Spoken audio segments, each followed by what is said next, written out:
Good day. Welcome to MAVRO News Africa. My name is Kobe Oboro. Mark Zuckerberg, co-founder and CEO of Facebook, says we may not have the power to create the world we want immediately, but we can start working on the long term today. Truth be said, helping others should be a natural extension of every leader's responsibility. Unfortunately, it doesn't come as easy as one would think. As leaders, we often get too caught up in our operations to give people the help they need. However, in the last year and this year, it has been realized that M has gone a long way in helping others. Just recently, I was at one of the universities in Africa where a brother and sister told me their story.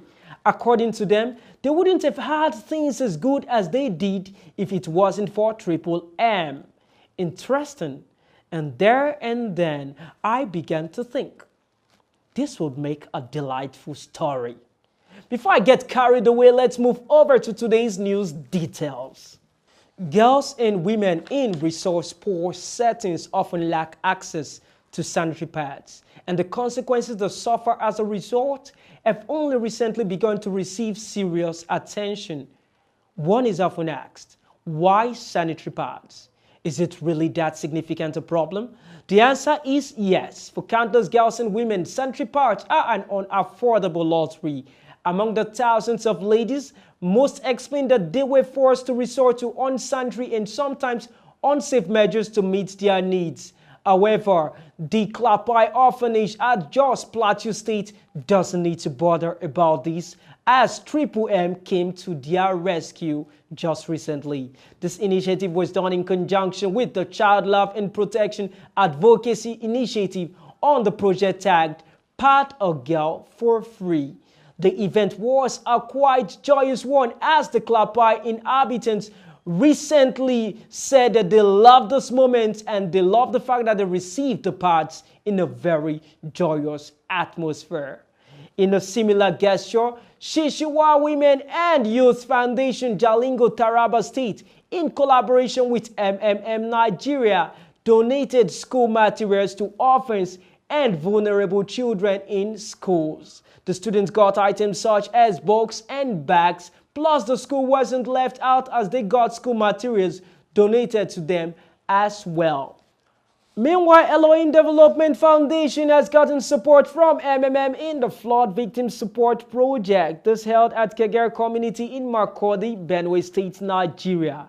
Ikape, the program manager for Elohim Development Foundation, explained that the objective of EDF is to provide food items for the flood victims so they can survive, as well as also look for alternatives to go back home. He said they went in to help the displaced person as they had been ignored for a while. He concluded by thanking for the financial support they were getting. The items offered to the displaced persons included over 50 bags of rice, cartons of noodles, gari, and tinned tomatoes in very large quantities. According to one of the flood victims, the flood destroyed their home and everything she had in it. But now that M had come to help, she is indeed grateful and happy. Hence, she thanked for their support and reaching out to touch their lives.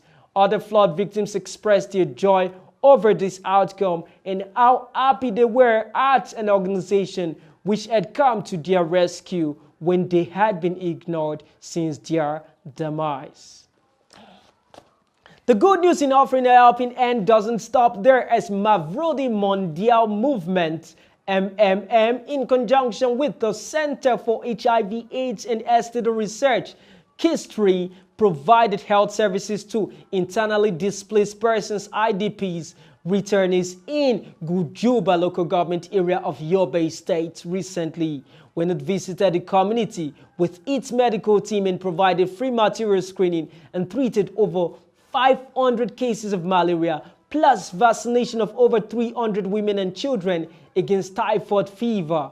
Recently speaking during a courtesy call, Commissioner of Health Dr. Muhammad Kawuwa, the community relations representative, Amaka Benson, said the need became necessary because of the massive influx of returnees to Yobe State. She said, "We provide support to Kistri to implement a minimal integrated health program to implement the federal government, which is in collaboration with state government, the private sector, and development partners to mobilize resources for rehabilitation, reconstruction, and resettlement of the region." Commissioner for the Northeast Initiative (PCN) said that MMM is pleased to be part of the rehabilitation process. He also went on to say, "We were shocked at the level of devastation in Gujuba community."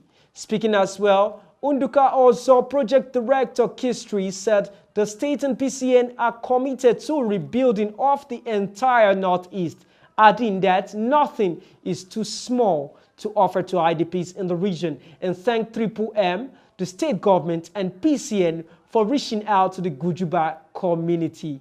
Responding, the Commissioner for Health, Dr. Muhammad Kawuwa, appreciated MMM and Kistri, while the state coordinator of PCNI, Mr. Musa, said the PCNI's primary focus is to coordinate interventions for the rebuilding, reconstruction, and rehabilitation of the people of the Northeast that were devastated due to the Boko Haram insurgency. Now talking about Ghana, the Black Stars of Africa. Events caught across Ghana as seminars held in various parts of Ghana. We had a lot happening in coffee shops and malls as seminars held at Nungwa Hall. Events also held at Quadisco Hotel as well as Kumasi Polytechnic, to mention a few. Meanwhile, in Kenya, there has been a general wave of despair in the MMM community, considering having passed through a challenging time, where partial provide help, that is PH, that has been pending since last year, October 2016, until now, is being talked about. Guiders, however, have been trying to seek solutions to answer the mind-boggling question of when will they be released from downlines. More so, another wave set is talking about the August 1st SegWit stalemate. Both GH and PH of BTC have paused, and persons think it's causing a lot of delays. The community is worried because there are no concrete solutions yet, and despite this, they have to save the community by recruiting more for sustainability. Guiders are putting all they can. The crisis is being kept under control as guiders are also bracing themselves to face the challenge and save the MMM community from an impending panic mode. All in all, meetings are still going on throughout the country to recruit more. MMM is proving more and more to be a lifestyle that embraces all challenges of life that call for unity, courage, strength, and hope that we all ought to embrace. Meanwhile, still coming from Kenya, Team N had a football match known as MAVRO match, which was a very memorable event as crowds cheered to the spectacle and joyous moments. And in a similar atmosphere of resounding applause, persons have commended MMM Kenya as they continue in their good works. Such works have come in the process, such as the arrival of the MAVRO mission team in Narok, where they had a massive campaign and enlightenment in the streets and stores, telling persons about the beauty of being a participant of Triple M and freeing oneself from financial slavery. Meanwhile, the Yuletide season is drawing near. So how prepared are you to get your loved ones a gift? Do not forget that MMM makes that a pretty thing. When you provide help with your spare money, you may be helping someone's family to fulfill a long-wished desire. Make someone happy today and provide help. Oh yes, if you do have the intention of gifting something nice to me, and you have a problem in reaching me, do not be troubled. All you need to do is provide help in the community, and when someone receives your help elsewhere, that is all the gift I need from you, making someone else happy. Thank you for listening in. Once again, I remain Kobe Oboro saying, for everything there is an exception to the rule. Keep being the exception and rule. Have a lovely day.